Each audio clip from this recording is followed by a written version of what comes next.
வெளிப்படையாகவே அநீதிகளால் கட்டமைக்கப்பட்ட சமூகத்தை தகர்த்து முற்றுமுழுதாக புதிய ஒரு சமூகம் படைப்பதுதான் புரட்சிங்கிறான்.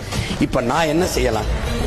தெரியுது ஊழல் லஞ்சம் வெளிப்படையா, தெரியுது வழக்கொள்ள வெளிப்படையா, தெரியுது சாராயத்தால 6 லட்சம் அக்கா தங்கச்சி தாலி இருக்கிறான், தெரியுது 2 வயசு பிள்ளையை கற்பழிச்சு கொள்றான், 60 வயசு அம்மாவை கற்பழிச்சு கொள்றான்.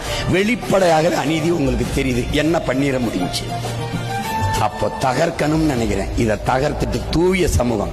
எப்படிப்பட்ட சமூகம்? பசி, பஞ்சம், ஊழல், லஞ்சம், கொலை, கொள்ளை, சாதிய இழிவு, தீண்டாமை, கொடுமை, அடக்குமுறை, ஒடுக்குமுறை, மது, மத போதை, பெண்ணி அடிமைத்தனம், பாலியல் வன்கொடுமை, வழக்கொள்ளை, இது ஏதுமில்லாத ஒரு புதிய ஒரு தேசம் செய்வோம். மக்கள் புரட்சியால் அதை உறுதி செய்வோங்கிறேன். நான் என்ன சொல்றேன்? கல்வி, கல்விக்கேற்ற வேலை, வேலைக்கேற்ற சம்பளம், அதை கொண்டு வாழ்கிற பெருமை மிக்க வாழ்வு. படித்தவன் படிக்காதவன் அனைவருக்கும் அரசு வேலை. இனி படிக்காதவர்கள் என்ற நிலையை உருவாக்குவது அடுத்த வேலை. ஒரு நாடுனா என்ன? அவனுடைய மொழி, அவனுடைய கலை, அவனுடைய இலக்கியம், அவன் பண்பாடு, அவன் தொன்று தொட்ட வேளாண்மை, அவனுடைய வழிபாடு, அவனுடைய அரசியல், பெண்ணிய பெண்களுக்கான பாதுகாப்பு, உரிய உரிமை, பொருளாதார மேம்பாடு, தொழில் வளர்ச்சி, காட்டு வளம், கனிம வளம், நீர் வளம், கடல் வளம், மலை வளம், மண் வளம், எல்லாவற்றையும் காப்பது. இதுக்கு ஒரு அரசியல். நாடு தமிழ்நாடு, தேசம் தமிழ் தேசம், இந்த அரசியல் தமிழ் தேச அரசியல். இவ்வளவுதானே?